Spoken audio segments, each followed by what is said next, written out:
آج کل ہر طرف توشہ خانہ سے عمران خان کی چوریوں کے چرچے ہو رہے ہیں۔ خان صاحب نے خود کہا میرا تحفہ میری مرضی، مگر پھر بھی ٹویٹر اور سوشل میڈیا پہ خان صاحب کی جان چھوٹتی ہوئی دکھائی نہیں دے رہی۔ خان صاحب نے توشہ خانہ سے سینکڑوں کی تعداد میں دوسرے ملکوں سے ملے ہوئے بہت سارے گفٹس جو ہیں وہ بیچ دیے، اور صرف یہی نہیں، خان صاحب نے ان تحفوں کو بیچنے کے میتھڈ کی مکمل خلاف ورزی کی۔ تحفے سیدھا پرائم منسٹر ہاؤس لے جائے جاتے تھے، ان کی قیمتیں خود ہی لگائی جاتی تھی، ان کو بیچا جاتا تھا، اور رقم جو ہے وہ بعد میں توشہ خانہ میں جمع کروائی جاتی تھی، جو کہ توشہ خانہ کے رولز کی مکمل خلاف ورزی ہے۔ مگر مسئلہ یہی نہیں ہے۔ سعودی کراؤن پرنس محمد بن سلمان نے خانہ کعبہ کی پکچر والی ایک گھڑی تحفے میں دی تھی، جو کہ گراف کا ایک لمیٹڈ ایڈیشن تھا، اور گراف دنیا کی سب سے مشہور اور مہنگی گھڑیاں بنانے والی کمپنی ہے، جو کہ صرف اور صرف دنیا کے شاہی خاندانوں یا رائل فیملیز کے لیے اور بڑے بڑے امیر لوگوں کے لیے گھڑیاں بناتی ہے۔ مگر خان صاحب نے وہ گھڑی بھی بیچ ڈالی۔ $12 ملین کی گھڑی تھی، جس کو $2 ملین میں بیچا گیا۔ خان صاحب نے یہ گھڑی اس وقت کے مطابق 28 کروڑ پاکستانی روپے میں بیچی، جو کہ آج 44 کروڑ پاکستانی بنتے ہیں۔ مگر خان صاحب نے خود توشہ خانہ سے ایک گھڑی صرف اور صرف 2 کروڑ میں خریدی تھی، اور اس کی آج جو موجودہ قیمت ہے، جو کہ اس گھڑی کو خریدنے والے عمر فاروق ظہور نے لگوائی ہے، ان کے مطابق یہ گھڑی آج $12 ملین سے زیادہ قیمتی ہے، جو کہ پاکستانی کرنسی کے مطابق 2 ارب اور 66 کروڑ روپے بنتے ہیں۔ عمران خان کا ہمیشہ سے بیانیہ اینٹی کرپشن رہا ہے۔ وہ ہمیشہ سے ریاست مدینہ کے ماڈل کی بات کرتے آئے ہیں، وہ حضرت عمر فاروق کی مثالیں دیتے ہوئے نہیں تھکتے۔ ہر بار زرداری، نواز شریف، شہباز شریف اور دیگر سیاستدانوں کو کرپٹ ہونے کے تانے مارتے ہیں۔ جلسوں میں لوگ ان کے ان تانوں کے اوپر لبیک لبیک کے نعرے لگاتے ہیں، مگر یہاں انہوں نے خود ہی پاکستانی خزانے کو تقریباً 2 ارب اور 15 کروڑ روپے کا ناقابل تلافی نقصان پہنچا دیا۔ مگر مسئلہ وہیں کا وہیں ہے۔ اس طرح کی گھنونی کرپشن کے بعد بھی خان صاحب دودھ کے دھلے ہوئے ہی ہیں۔ دوسرے سیاستدانوں پہ ان کے تند و تیز حملے ابھی بھی جاری ہیں، اور ان کی سوشل میڈیا ابھی بھی خان صاحب کو زبردست قسم کا مسیحا ثابت کرنے میں لگی ہوئی ہے۔ مگر کیا یہ کھلی منافقت نہیں ہے؟ جہاں دوسرے سیاستدانوں کو ہر وقت کرپٹ، گناہ گار اور شیطان ٹھہرایا جاتا ہے، اور کہا جاتا ہے کہ پاکستان کے کمزور قانون اور کانسٹیٹیوشن میں پائے جانے والے لوپ ہولز کو استعمال کر کے ان سیاستدانوں نے کرپشن کی اور بے شمار کرپشن کی، یعنی جہاں چاہے یہ سیاستدان رولز بدل دیتے ہیں، کبھی ایمنیسٹی سکیمز لے آتے ہیں، کہیں ٹیکس اور قرضے معاف کرا لیتے ہیں۔ مگر توشہ خانہ کے معاملے میں کیا خان صاحب نے خود یہی نہیں کیا؟ انہوں نے خود ہی رولز کو نہ صرف بدلا، بلکہ توشہ خانہ کے قوانین میں پائے جانے والے لوپ ہولز کو زبردست طریقے سے استعمال کیا، اور کروڑوں اور اربوں روپے کی کمائی کی، اور خزانے کو اربوں روپے کا نقصان پہنچایا۔ توشہ خانہ کے رولز میں پائے جانے والے جتنے بھی سکم ہیں، عمران خان انہیں خود پیسہ کمانے اور کرپشن کرنے کے لیے استعمال کرتے ہوئے دکھائی دیتے ہیں۔ مگر میں یہاں کوئی اور مسئلہ بھی ڈسکس کرنا چاہتا ہوں۔ کیا ریاست مدینہ بھی ایسی تھی؟ ہم تو یہ سنتے آئے ہیں کہ حضرت عمر کو تو پوچھ لیا جاتا تھا کہ تمہارے تن پہ جو کپڑے ہیں وہ کہاں سے آئے ہیں، اور یہ مثال تو عمران خان نے خود کئی بار اپنے جلسوں میں دی ہے کہ ہاں جی، صحابی نے کھڑے ہو کے پوچھ لیا عمر یہ جو تم نے پہنا ہوا یہ کہاں سے آیا۔ مگر عمران خان نے جب توشہ خانہ سے چیزیں بیچی تو عمران خان کو کیا دماغ میں سے کسی نے میموری وائپ کر دی تھی؟ یہ مثال جو ہے وہ نکل گئی تھی۔ مگر دوسری طرف آج کل میں دیکھ رہا تھا کہ ٹویٹر پہ اوریا مقبول جان نے عمران خان کے حق میں ایک ٹویٹ کی، اور اس پہ کچھ ایسا لکھا، اور ریاست مدینہ اور سرکار مدینہ کے تحائف قبول کرنے پہ بڑی زبردست روشنی ڈالی۔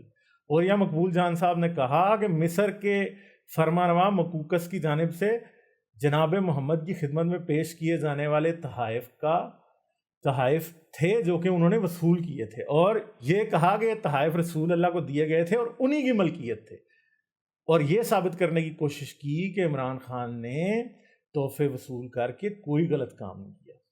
مگر میں آپ کو یہ بات دلانا چاہتا ہوں کہ رسول اللہ نے جب مصر کے رولر مقوقس کو اسلام قبول کرنے کے لیے دعوت دی خط کے ذریعے، تو اس نے رسول اللہ کو تحفے بھیجے، اور جو تحفے اس نے بھیجے وہ اس گھڑی سے کافی مختلف تھے. وہ تحفے کیا تھے بہت سے مسلمانوں کو یہ پتہ بھی نہیں ہوگا. ان میں 2 خوبصورت کنواری لڑکیاں، ایک گدھا اور ایک خواجہ سرا شامل تھا. ان لڑکیوں کے نام ماریا اور شیرین تھے، اور یہ دونوں مصر کی کاپٹک کرسچنز یعنی قبطی مسیحی تھی. ان میں سے ایک سے بعد میں رسول اللہ کو ایک لڑکا بھی پیدا ہوا جس کا نام رسول اللہ نے ابراہیم رکھا، اور اس لڑکی کا نام ماریا القبطیہ تھا. ابراہیم کی پیدائش جب ہوئی تو حضرت عائشہ جو کوئی جیلس تھی کافی، وہ بعد میں جل گئی، اور وہ حضرت محمد کے ذہن میں انہوں نے ایک شک ڈال دیا کہ یہ تو آپ کی اولاد ہی نہیں ہے. اور لوگ بھی یہ باتیں کرتے تھے کہ ماریا کے پاس کوئی ایک غلام آتا جاتا ہے. تو لوگوں نے ماریا القبطیہ کے اوپر بد چلن ہونے کا الزام لگایا. تو رسول اللہ نے پھر حضرت علی کو اس غلام کو قتل کرنے کی خاطر بھیجا. تو اس وقت وہ کچھ حدیثوں کے مطابق وہ نہا رہا تھا، کچھ کے مطابق وہ درخت پہ چڑھا ہوا تھا. تو حضرت علی نے جب اس کے پاس گئے تو اس کا ستر کھل گیا ڈر کے، یا پھر وہ باہر نکلا نہانے سے تو اس کا ستر کھل گیا. تو حضرت علی نے جب دیکھا تو اس کا جو ذکر تھا وہ کٹا ہوا تھا، وہ کھسی کیا گیا ہوا غلام تھا. اس حضرت علی نے آ کے یہ حضرت محمد کو بتایا، تو حضرت محمد کے دل سے اپنے بیٹے کی ولدیت کا شک پھر ختم ہوا. مگر حضرت عمران خان صاحب تو ہمیشہ ریاست مدینہ کی مثالیں دیتے رہتے ہیں. کیا خان صاحب یہ نہیں جانتے کہ کس قسم کے تحفے وصول کیے جاتے تھے ریاست مدینہ میں؟ عورتوں کو بھی بطور تحفے میں وصول کیا جاتا تھا. عمران خان صاحب کو ہی اگر شیرین اور ماریا جیسی لونڈیاں اگر تحفے میں قبول ملیں تو کیا قبول کر لیں گے؟ یا خان صاحب کو پتہ بھی ہے کہ ریاست مدینہ میں تو لونڈیاں بھی تحفے میں قبول ہوتی تھی؟ یا پھر خان صاحب وصول کر کے بڑے خوش ہوتے، خود بھی فائدہ اٹھا سکتے تھے، اولاد بھی پیدا کر سکتے تھے، یا پھر وہ 2 لونڈیاں بھی عمر فاروق ظہور کو بیچ سکتے تھے. یہ بہت بڑے سوالات ہیں، مگر اوریہ مقبول جان صاحب نے بالکل صحیح جانب توجہ دلائی ہے. یہاں ریاست مدینہ کا خواب دکھانے والے اور اس کا خواب دیکھنے والے معصوم عوام ریاست مدینہ میں بہنے والی خون کی ندیوں، لونڈیوں اور غلامی سے واقف ہی نہیں ہیں، اور اگر ہیں بھی تو انتہائی منافق ہیں.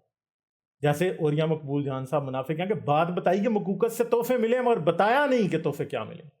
دوسری طرف عمران خان کی ریاست مدینہ کی مثالیں ختم ہی نہیں ہوتی، اور ساتھ ساتھ برطانیہ کی مثالیں بھی دیتے جاتے ہیں، کہتے جاتے ہیں ایسا سسٹم ہے وہاں، ویسا سسٹم ہے، پرفیکٹ سسٹم ہے، بہت اچھا ہے، وہاں انصاف ہے. اگر ان کے پرائم منسٹر نے ایسی چوری کی ہوتی تو جیل کی سلاخوں کے پیچھے ہوتا، بچ نہ پاتا، فلاں ڈھمکاں. یقیناً خان صاحب اگر برطانیہ کے پرائم منسٹر نے ان کے توشہ خانہ سے ایسی چوریاں کی ہوتی تو یقیناً ابھی وہ جوتیاں کھا رہا ہوتا اور جیل کی سلاخوں کے پیچھے ہوتا، ٹھڈے پاڑ رہے ہوتے اس کو. آپ شکر کریں کہ آپ برطانیہ میں نہیں ہیں. ہاں اگر آپ ریاست مدینہ میں ہوتے تو آپ کے ساتھ کچھ نہ ہوتا. خان صاحب کی باتوں میں انتہائی شدید اختلاف ہے اور کنفیوژن ہے. مجھے نہیں پتا کہ خان صاحب خود کنفیوز ہیں یا یہ یوتھیا قوم یوتھ کو ہی صرف کنفیوز کر کے رکھا ہوا ہے.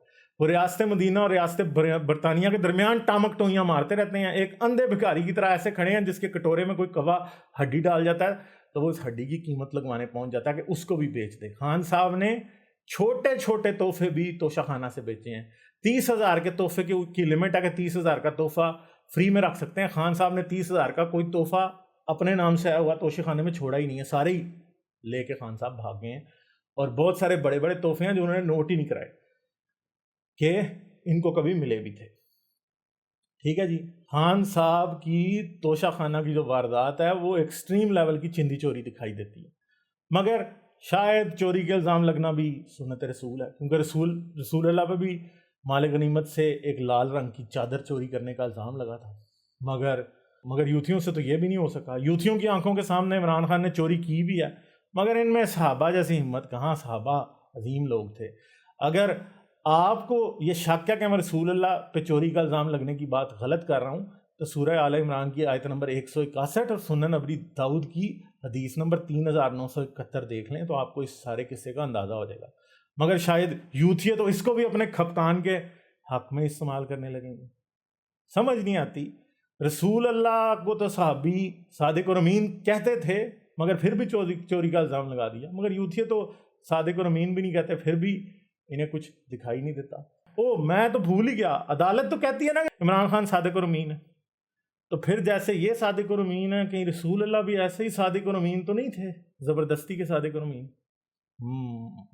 سوچنا پڑے گا اس پہ. شیئر اور سبسکرائب کرنا مت بھولیں. اس کے ساتھ ساتھ آپ میرے چینل کو پیٹریون پر سپورٹ کر سکتے ہیں. پیٹریون کا لنک ویڈیو کی ڈسکرپشن میں ہے.